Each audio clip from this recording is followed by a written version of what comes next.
அருமையானவர்களே, எப்படி இருக்கீங்க? சந்தோஷமாக இருக்கீங்களா? நிச்சயமாகவே நீங்கள் சந்தோஷமாக, மகிழ்ச்சியாக, ஆசீர்வாதமாக இருப்பீங்கன்னு சொல்லி ஆண்டவருக்குள்ளே உங்களை வாழ்த்துகின்றேன். ஆண்டவர் உங்களை ஆசீர்வதித்து நடத்துவதற்கு உண்மையுள்ளவராய் இருக்கிறார். இந்த நாளில் ஒரு அருமையான கர்த்தருடைய வார்த்தை, நாகூம் தீர்க்க தரிசன புத்தகம் 1ஆம் அதிகாரம் அதனுடைய 13வது வசனம் இப்படியா சொல்கிறது, உன் கட்டுகளை நான் அறுப்பேன் என்று சொல்லி தேவனாகிய கர்த்தர் சொல்லுகிற காரியங்களை பார்க்கிறோம். இந்த நாளில் இந்த நிகழ்ச்சியை பார்க்கிற உங்களை பார்த்து ஆண்டவர் சொல்லுகிறார், உடைய கட்டுகளை நான் அறுப்பேன். எதெல்லாம் உங்களை முன்னேறி செல்ல முடியாதபடி கட்டப்பட்டிருக்கிற நிலைமையில் இருக்கிறீங்களா? இன்றைக்கு ஆண்டவர் உங்களுடைய கட்டுகளை அறுப்பதற்கு உண்மை உள்ளவராய் இருக்கிறார்.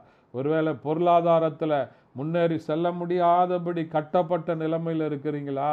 இல்லை ஒருவேளை சரீரத்தில் சுகத்தினால பலவிதமான பலவீனங்கள்னால பாதிக்கப்பட்ட நிலைமையில் இருக்கிறீங்களா? இல்லை குடும்பத்தில் பிரச்சனைகள், போராட்டங்கள், இந்த வாழ்க்கையே கசப்பாக இருக்குதே என்று சொல்லி யோசித்து கொண்டிருக்கிறீங்களா?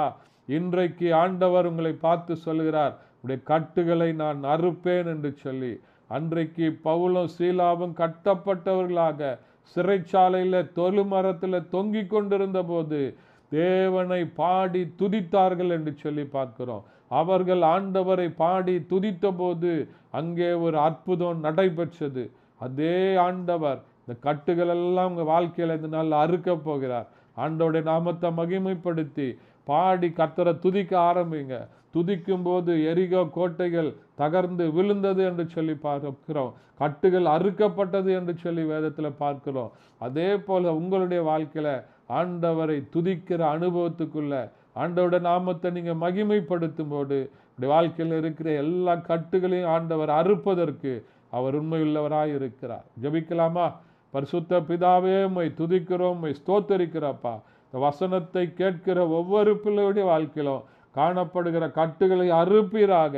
ஆண்டவரே, தன்னுடைய அப்பா ஜனங்களுக்காக, குடும்பத்தாருக்காக, பிள்ளைகளுக்காக, உறவினர்களுக்காக ஜபிக்கிற பிள்ளைகளுடைய ஜபத்தை கர்த்தர் கேட்பீராக, பதிலாக மாறுவீராக. இயேசுவின் நாமத்தில் பிதாவே, ஆமென். Thank you. God bless you.